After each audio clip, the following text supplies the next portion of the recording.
Hi and welcome to the Hyborian Insider. My name is Erling Ellingsen and I'm going to take you into the core of Age of Conan.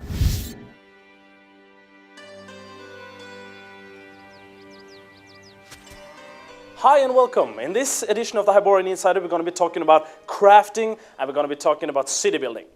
Now we find ourselves in this area that you can see here on a map called Poitain. It's a place in Aquilonia and we like to call it a resource and gathering area. It basically means that players can walk into this area, they can pick up a trade, they can gather different kinds of resources, and if their guild grows big enough they can actually create an entire guild city.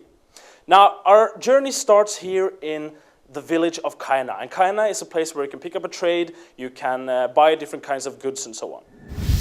Now all progression in crafting in Age of Conan is actually based on doing quests. For instance, I'm talking to this woodcutter trainer right here, and he tells me, he sends me on a quest to go out and chop down a tree. It's not the most noble of quests, but it is a quest all the same, of course.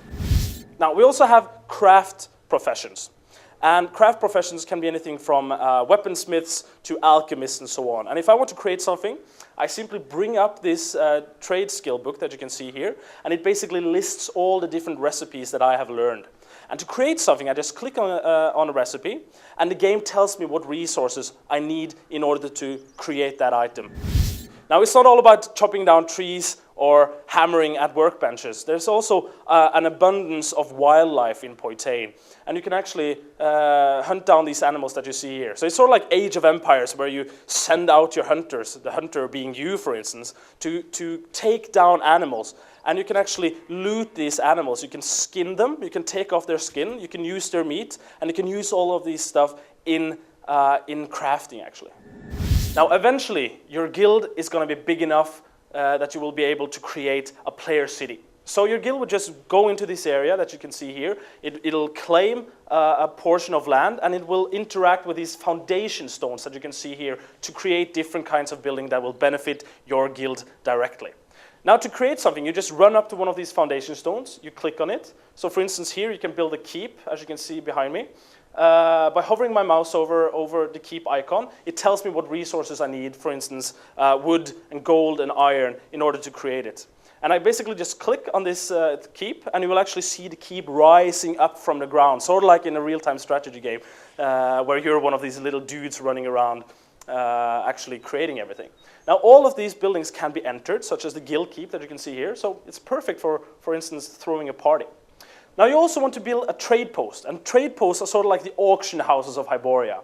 It's a place where you can buy and sell wares with other players from all around on that same server as you are on. Now, you can also create buildings that are necessary for crafters. For instance, the Thieves Guild, the Blacksmith, or the Alchemist Tower, for instance, that you can see here, that you can see being built here behind me. Now, if I build this Alchemist Tower that you can see here, all the alchemists in my guild will have special benefits. They will be able to create potions that no one else are able to create unless they too are in a guild that owns an alchemist tower. So you really get that extra edge. Now you also want to create walls around your city. You will create the gate, you will create different towers, and the actual walls in between. And all walls can actually be scaled. You can walk on top of any wall, and you can, for instance, place your player archers out there, and they will actually get a benefit from standing up at a height, shooting at whoever is down below. And if you want to go even further, you can actually upgrade all the different buildings in your player city so they look even more incredible. And that's the thing about player cities. Eventually, other players are going to look at this and think, wow, that's something we want to do as well.